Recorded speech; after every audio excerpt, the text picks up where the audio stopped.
Hello everybody and welcome to a brand new episode of the Pole Position podcast. In this episode I'm going to be talking about all the latest news around the world of Formula 1. In this week's news we're going to talk about Renault and their preparations for the first race of the season. This is coming close now, we're so close, less than a month away from the first race of the year now in Austria at the Red Bull Ring, and Renault have been testing their cars at the actual racetrack before the season starts. Daniel Ricciardo and Esteban Ocon getting out on track. We've also got Charles Leclerc, news about him, not only talking about him and his rivalry with Vettel last year, but looking at getting the new car for 2020, taking it for a spin around the streets of Maranello. We've also got the news coming out of sources that McLaren might be exploring a partial sale of their Formula 1 team. We're going to be discussing that. Also about Mercedes when they announced that the engine chief Andy Cowell is set to leave the team. And then of course just other things, we've got to talk about Bottas and what's the podium ceremonies are going to be like at the 2020 race weekends for Formula 1. So we're going to talk about all that in this episode of the Pole Position podcast. So without further ado, let's get into it. Hello everybody and welcome back to a brand new video and a brand new audio of the Pole Position podcast. I've already done an intro, so without further ado, let's get into the news stories that have happened in the last few weeks in the world of Formula 1. Now I'm going to start with Renault, who obviously been aiming to hit the ground running in terms of the new season, and obviously the new season starting in less than a month now at the beginning of July, so I'm really looking forward to it. Finally we'll get to discuss some Formula 1. I can't wait to do F1 previews and then obviously race reviews as well. Really looking forward to that. But in terms of Renault and their preparations, both drivers in Daniel Ricciardo and Esteban Ocon have been getting behind the wheel of their 2018 car. Obviously Ricciardo jumping into the RS18, Renault Sport 18, which took fourth in the championship that season, but they've been out and about testing the car. Also, Mercedes have also been running their car for in 2018. Valtteri Bottas and Lewis Hamilton both out in Silverstone doing that as well. So all the drivers are getting out on track in some form of car or another just to get their season, their preparation going. They've obviously been doing the simulator work as well, but they're actually out on track at the moment, getting preparations ready for the new season. And it's good to see. Obviously, we're not watching it. It's not like pre-season testing was at the beginning of this year, which is actually the first time we actually got to saw every day's worth of testing live. You could watch it for the whole day, which obviously was fantastic. I haven't really had that before. It's normally highlights of the day that go on YouTube or on a channel that around the world that you watch. So it's been obviously different to what we had at the beginning of this year in terms of testing, but drivers are getting out on track, and I think people are looking forward to it. We've obviously had in terms of this country, in terms of the UK, we've obviously had the Premier League come back yesterday. I'm filming this on Thursday, so the first games were back on Wednesday. So we've obviously had that back as well. Other sports are coming back, so it's actually really good to see that obviously Formula 1 is coming back, and that the drivers are actually getting prepared now, because it actually means in sort of the mindset, okay, we're actually coming back now, after all them months of not having anything to do with Formula 1. So on July the 5th Formula 1 is back, and that's great. Daniel Ricciardo did 115 laps in the Renault on I think it was Tuesday, I'm not sure. But yeah, he did 115 laps on that, which was really good to see. Actually around the Red Bull Ring as well, which is obviously only going to help when they go to actually race around there, like I said, on July the 5th. So that's good for him. I'm just going to see, I think Ocon was the next day, so I just need to see how many laps he did, if it comes up on the screen. Ricciardo did 115, yes, we know. Ocon did 143 laps. Apologies if this isn't as accurate, but yeah, I'm sort of doing it off the cuff as I normally do. But yeah, Ocon did 143 laps of the Austrian circuit, so obviously did more than his teammate, which again is only going to be good news for Esteban Ocon, who's actually has had his delayed start comeback to Formula 1, as it were. Has been waiting to get back into the sport for a year now, and had to wait that little bit longer, like everybody else. So it's obviously good that to get 145 laps in. 143, sorry, I'm already getting it wrong. It's good that he got the 143 laps in, and it's good to get on the belt. I mean, obviously, like I said, they've got other teams have been doing it as well. Racing Point were also out the same day that Ocon were, again, doing Silverstone. AlphaTauri were out as well on a filming day in Imola. Oh, that's on June the 24th. So AlphaTauri are doing a filming day at Imola on the 24th, ahead of the films. So like I said, all the teams are getting into, doing the best things for them, getting prepared for the season. Like I said, they will have all been doing simulator work as well.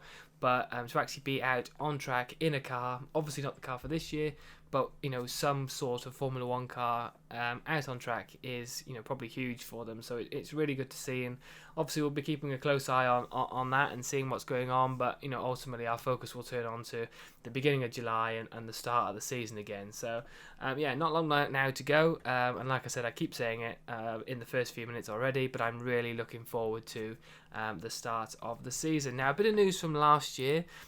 We've obviously, I think Mark Webber was doing one of the podcasts for one of the Formula One sites, and he was discussing about Charles Leclerc and Sebastian Vettel in terms of their rivalry last year. I thought it was really interesting because obviously we know that Mark Webber has been a teammate of Sebastian Vettel's. He's obviously fell out with his teammate of Sebastian Vettel. They are good friends now, so there obviously isn't any hatred or any issues between them now. I think they're good friends. He partnered with Vettel at Red Bull for 5 years, so they spent a lot of time together.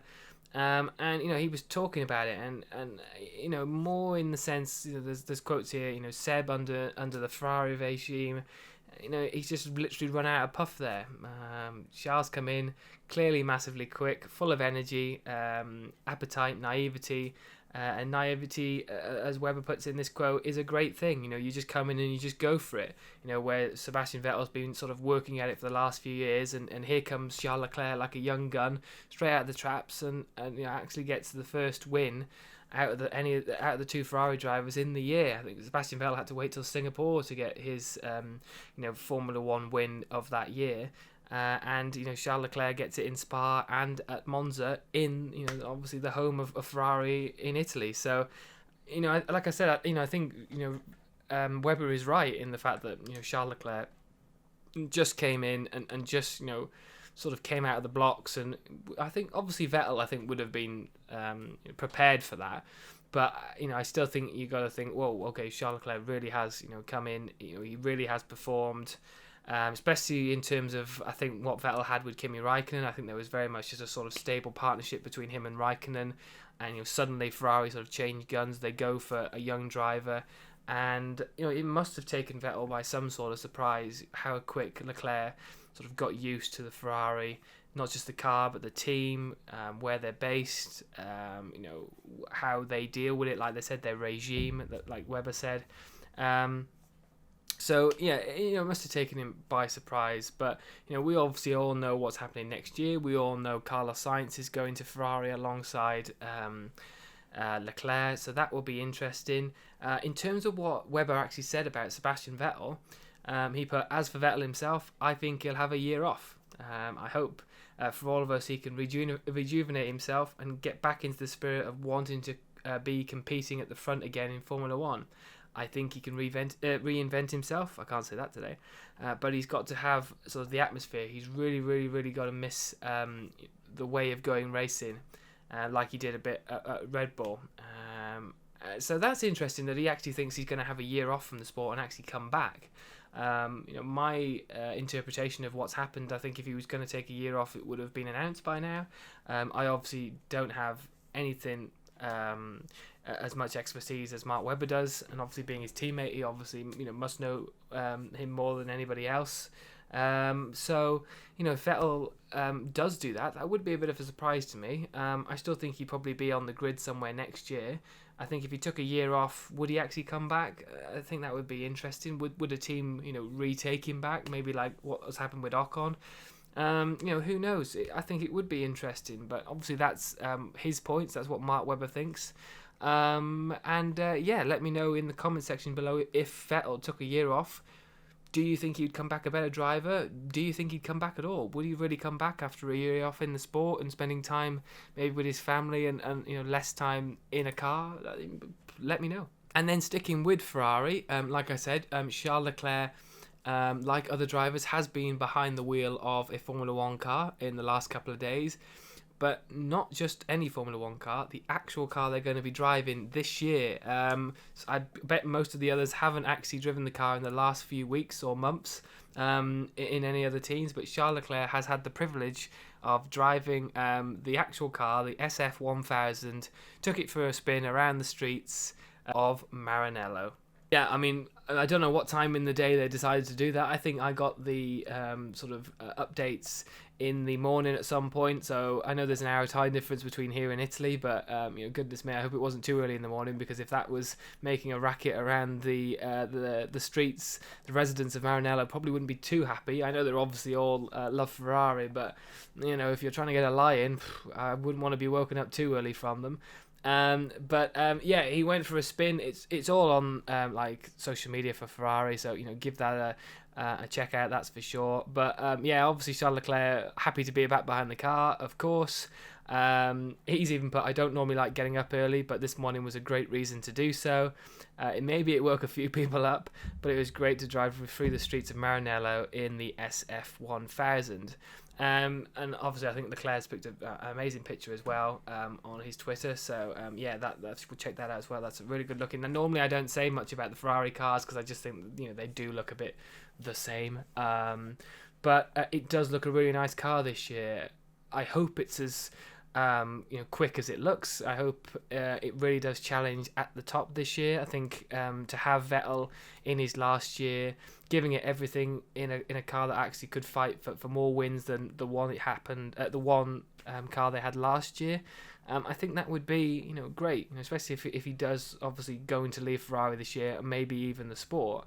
I think it would be great to have him in a really fast car this year. So hopefully, and we have said this for a few years now, but hopefully Ferrari do have a really quick car this year. Charles Leclerc getting his preparations by driving around the streets of Maranello. Now, we actually have some news about McLaren. Now, this is all new to me. I have been back at work now, so I haven't been on furlough and checking every hour for F1 news. But looking on here, Sky News, I think sources, so it's speculation at the minute, but McLaren are exploring the options of selling a partial stake in the Formula One operations. In response, the team spokesperson said, "We don't comment on speculation." So this is just speculation. However, when news stories come out like this, you've obviously got a Sky News story. Formula One actually put the post up as well. So Formula1.com themselves have put a post up. So, if these two sources, and, I'd mainly look at the Formula One. So if Formula One themselves have put a news story up, it's definitely worth exploring what the story is. But it says, however, F1.com has learnt that McLaren are in exploratory phases of selling a minority share with the aim of using the funds to bolster their resources and help take the fight to the big three teams.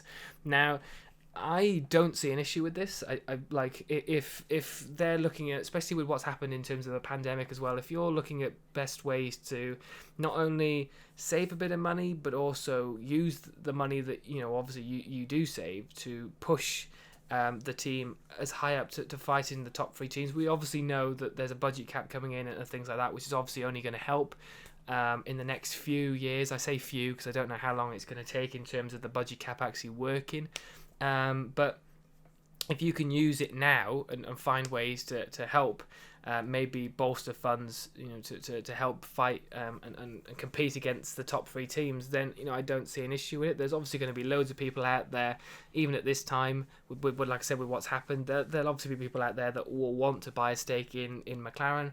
I think even though where they've been in the last, say, 5 years, I think McLaren are still a big name in the sport that, if somebody comes along and they say there's an opportunity to have a stake in McLaren, that they're obviously going to take it.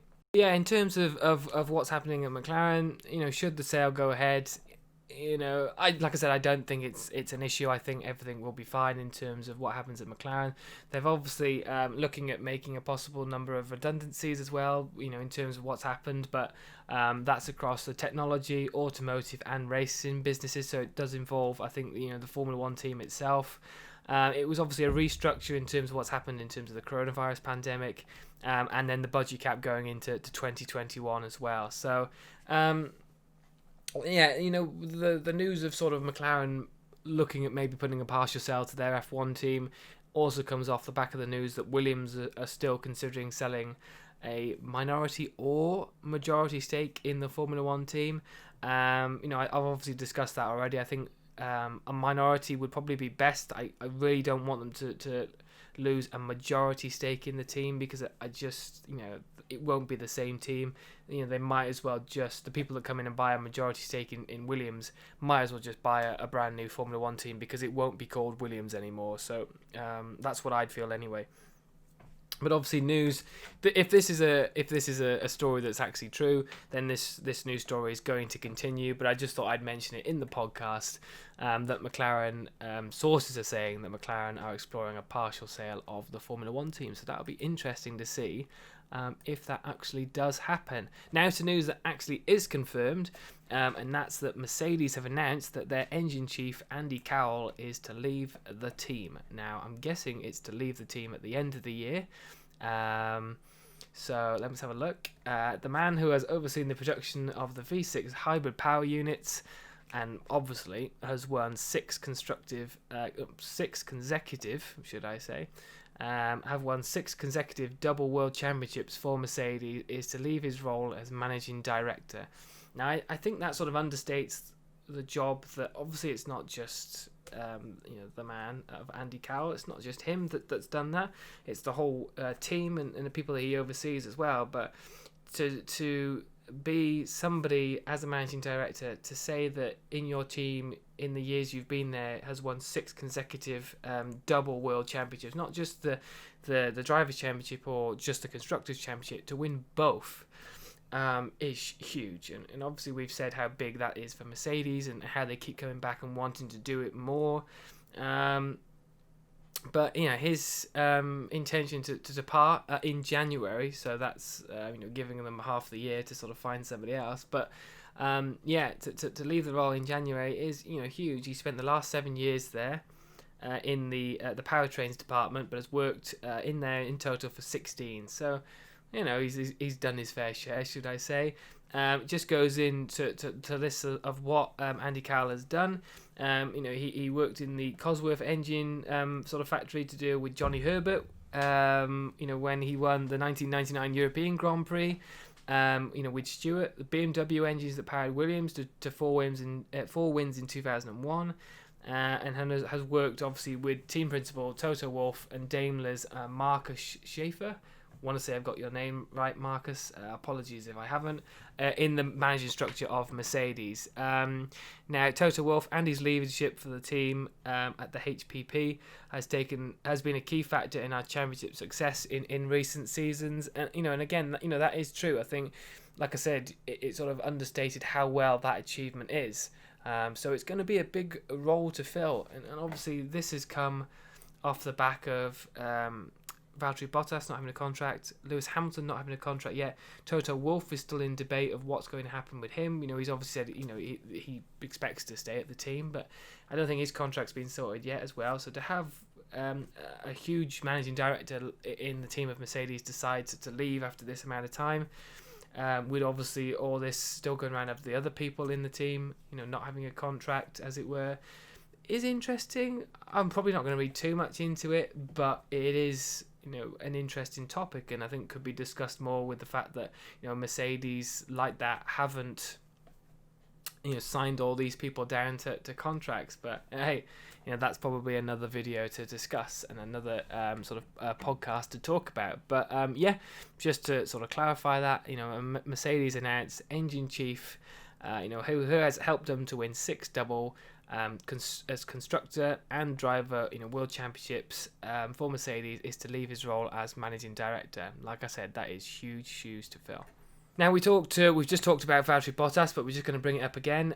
This is a driver who, in my opinion, does have to really perform this season. I for the last 2 years have said I'd like Valtteri Bottas to win the championship as the drivers' championship, and just hasn't been. I think last year was obviously his best year, but still he was sort of in and out of what was going on in the race, and he was never every race at the front fighting for the top.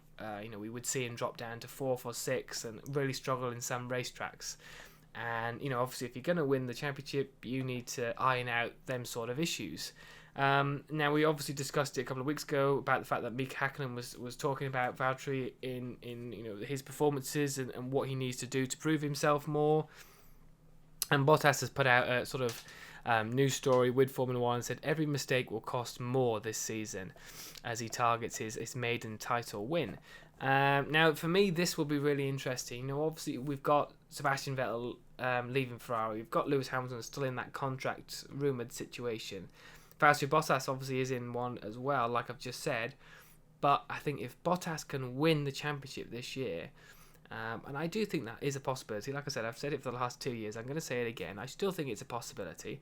But if he could, with Lewis Hamilton as well, trying to get that last championship to be on par with Schumacher, I think that could be really tasty for the team of Mercedes. I think obviously if Bottas wins the championship, he will stay at the team. You can't kick somebody out who's just won the driver's title, of course. So, I think it would be interesting for their sort of relationship between Hamilton and Bottas as well. Would Hamilton decide to leave the team? All this is still up in the air. But when he spoke to Will Buxton the other day, Valtteri Bottas, they did an Instagram live video. Minimising every mistake and maximising every single race weekend is going to be the key, because every mistake is going to cost more than in a normal championship with more than 20 races. Now, this is obviously because I think they're still rumoured to want to try and do 15 to 18 races this year, but we'd obviously only announced so many so far. Which is all like the European races. There's obviously, they still want to, I think, we're more or less confirmed for most of them. We're obviously going to finish in Abu Dhabi. I think Bahrain's the second to last one as well. But yeah, so obviously there is going to be less races on the calendar, and obviously for people that never normally fight for the championship, I'm not saying that Bottas didn't because he finished second last year, but for somebody who, he was quite far away from Hamilton in the end, to be in that position where there are obviously less races, if you make less mistakes, you're obviously going to get more points, you're obviously going to get possibly more wins, and that could win you the championship. So like you said, minimising the risks and minimising the issues that you had are obviously going to help in terms of trying to win the championship this year. It's an interesting season ahead. He says there's a bit of an unknown after the first 8 races, how the calendar is going to be, so we just need to take it week by week, month by month, and we'll see. So it could be like obviously I don't think it would be that far that they would leave it, but you could be like, well, we might finish the season next weekend or something. That obviously wouldn't happen, but like you said, if they go by week, month by month, then it could be really interesting to see what happens in terms of Valtteri Bottas' season. I think it is a sort of tipping point as to what happens if he doesn't prevail. Mercedes might go with George Russell or somebody else. I think Esteban Ocon is obviously still in that list somewhere. He's not discussed because he still hasn't started really his 2-season contract with Renault. But yeah, I think obviously if Valtteri Bottas doesn't perform again this year, will he still be in the team for 2021? I'm not sure. So this is a sort of make or break season for Bottas, and I really do hope, because I've said it many times, I really want Valtteri Bottas to succeed at Mercedes, just to have another on par competition with Lewis Hamilton. I think he needs it. Obviously, we want to see it with other teams as well, but I think he needs to see it in terms of his team in itself. A bit, not too much like Rosberg, because I think that got like really personal in the end, but I just think like an inter-team rivalry that is every weekend would be great for us to see at Mercedes. And yeah, I think Bottas really does need to deliver this year, so it'll be interesting to see if he does. This again is another reason why I'm looking forward to the start of the year, because we've got so many things to discuss, so many things to talk about, and that's obviously before the season has even started. I think what we see on the first weekend of in the Austria Grand Prix will be great to discuss. I think that again will have a whole week's worth of stuff to talk about. So I'm going to have to try and find a lot of time to do more videos. I know it's been a bit not as many videos as I'd like in the last couple of weeks, so obviously I apologise for that. But it's obviously going to be a lot of videos to talk about and discuss, so I'm going to try and do as many as possible. I obviously really enjoy doing these videos and the podcast for the audio as well. So there's going to be a lot to talk about, and like I said, I really want Valtteri Bottas to succeed this year. Most important thing, do you want Valtteri Bottas to succeed? Let me know in the comments. I'd really like to know what your thoughts are on the Finnish driver, and if you think he would actually challenge Lewis Hamilton for the Drivers' Championship this year. It's probably going to be that they win the Constructors, but would Bottas win the Drivers' Championship? And the final thing we're going to talk about in this podcast is what's going to happen in terms of the podium celebrations and the podium ceremonies this season. Now, there's been so many things discussed. In the last video, I talked about how Chase Carey was talking about things and how they've tried to adjust for what's happened in terms of the coronavirus pandemic, and how they're changing Formula One and seeing what they can do to sort of obviously minimise risk, but obviously social distancing and things like that. Traditionally, the grid before the start of the race is obviously packed. I mean, there's so many. Like, if you didn't know much about Formula One, if you asked somebody who didn't know much, and you just said what happens, and they probably, if they talked about the grid, they'd just say, look, it's absolutely packed. It is packed. Drivers, mechanics, media, guests, celebrities. Anybody that can get on the grid at that moment in time is on the grid. I mean, the worst one, I think, obviously is Monaco. I don't know how you can breathe in that situation. There's so many people there. It's unbelievable. But there will be minimal numbers allowed in the new normal social distancing grid. The podium and the national anthems will look different as well. So F1 bosses have got creative. That's interesting. I want to read more now. Because of the implementation of the procedures, we need to be safe and sure of the coronavirus situation. This is Ross Brawn speaking. The practices we have had in the past just can't be done. The very packed grid was a feature of F1 racing. It just can't happen at this moment in time. So every aspect from time teams arrive to the time they leave has been thoroughly thought through, and it's not completely finalised, but we're working with the FIA to polish it. So obviously podium celebrations like we see in Mexico and huge places like that. Obviously last year we saw the car that was lifted up onto the podium. I thought that was a bit but things like that won't be happening there, where there won't be a DJ dancing. There won't hardly be there won't be crowds, to be honest, in the first 8 races at least, I reckon. So we're obviously going to talk about that. The podium procedure can't happen as it does now, but we're looking at something on the grid after the race. One option would be to line the cars up on the track, and the drivers will stand in front of cars. We can't present the trophies, as you can't have someone in close proximity presenting a trophy, but we have worked it out. We have plans and procedures. We're looking at how we can present it on TV. That doesn't sound promising. Yeah, I'm not sure actually what to say about that. I'm obviously, like I said, reading these quotes live.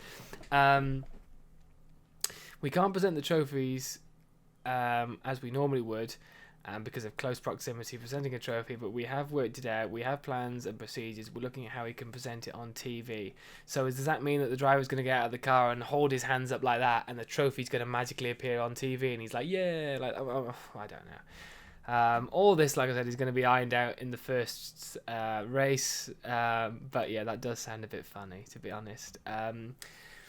Anyone who stood on the F1 grid will know without some kind of change, social distancing would be simply impossible. Therefore, some of the procedures we've been accustomed to on the grid will have to change. Things like the national anthem, you can't have all the drivers grouped together, and you can't have our FIA future stars in front of them. Obviously, that makes sense. I totally understand about that. They will still be part of the show virtually, so that means they'll be on like some sort of platform like Zoom or something. They have the uniform sent to them, and they'll send us videos of them with a message which can play. So there's a lot of things we can do to make it entertaining. Right, okay. A couple hours before a race, the drivers typically board a truck or ride in a classic car and cruise around the track waving to fans. That won't be possible given the close proximity to somebody else, so they will be interviewed separately instead.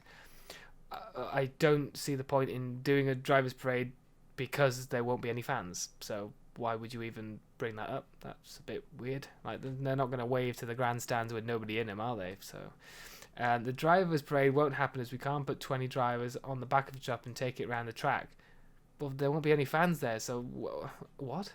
So instead, we will interview each one of them in front of the garage, says Ross Brawn. There are plenty of ways we can engage without compromising health and safety.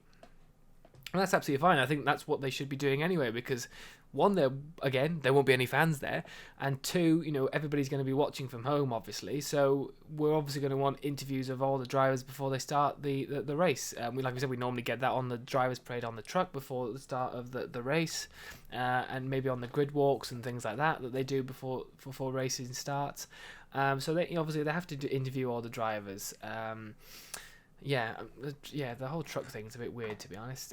So that's some of the things that they're already implementing. Honestly, I think we're obviously going to have to wait and see what it's like when the first race does come around. We will have to see what happens. Some of it might be funny to watch, some of it might be a laughing stock.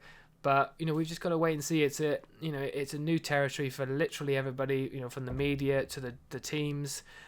To Formula One and the FIA themselves, so it's going to be interesting, we've just got to wait really and see what actually comes out of the first race. And obviously, I think as soon as the first race is over, they're obviously going to go into a discussion of what they can do for the second race and if they can do things better. It's at the same track, so anything that they can learn from the first race, they're obviously going to use for the second race as well. Look, I'm laughing, but we're just going to have to see what happens. Just quickly, it's something that's just popped up on the screen, and I haven't discussed it before. I thought that was going to be my last point. It isn't, because Formula One confirmed that the Azerbaijan Grand Prix, the Singapore Grand Prix, and the Japanese Grand Prix have all been cancelled for this year. Now, my good friend Jamie Davis obviously went to the Singapore Grand Prix last year, and he said it was one of the best experiences of his life. So he'll be gutted that the Singapore Grand Prix isn't on. I don't think he would have been able to go anyway, but I think he enjoys the Singapore Grand Prix. I do enjoy the Singapore Grand Prix as well. The Azerbaijan Grand Prix is still sort of up for debate for me. And the Japanese Grand Prix as well is a great way, so it's a shame that they've been cancelled. So that's another 3 races that won't be on the grid. And like I said, they are confident that they'll have 15 to 18 races this year, concluding with Abu Dhabi. That's already confirmed that if we don't have any other races, it will be European to Abu Dhabi to finish the year. Like I said, we've got 2 rounds in Austria, we've got 2 rounds, we've got a round in Hungary, we've got 2 rounds in Great Britain, we've got a round in Spain, Belgium and Italy. So it could be 8 races and then go straight to Abu Dhabi. We don't know yet, but the Singapore Grand Prix, the Japanese Grand Prix and the Azerbaijan Grand Prix will not happen in 2020. That sort of rounds up everything. It has been a bit of a weird video because I've literally just read it as I've gone along, so it's been a sort of learning and sort of reading as I go along. So hopefully you guys have enjoyed it. Thank you very much for watching the video if you've stuck with it for the whole amount of time that I've done this. And thank you very much for listening if you're listening via the podcast as well. I do want to do more videos in the next few weeks, obviously building up to the round of the first race of the Formula One. I'm obviously going to do a preview of the race, that's for sure. I'm going to do a review after the first race as well. We've obviously got the new Formula One game as well that'll be coming out. I would actually quite like the idea of maybe doing a sort of career mode thing, maybe on the channel as well. I do like the look of the building your own Formula One team mode, so I could do one of them as well. if that would be interesting. But yeah, thank you very much, everybody, for watching the video, and like I said, listening on the podcast. If you are, please subscribe to the YouTube channel, like the video. I really would be appreciated of that, and of course, listen to every episode of the podcast via the platforms that you're listening to. Like I said, thank you very much for watching and listening, and I will see you all in the next episode. Take care.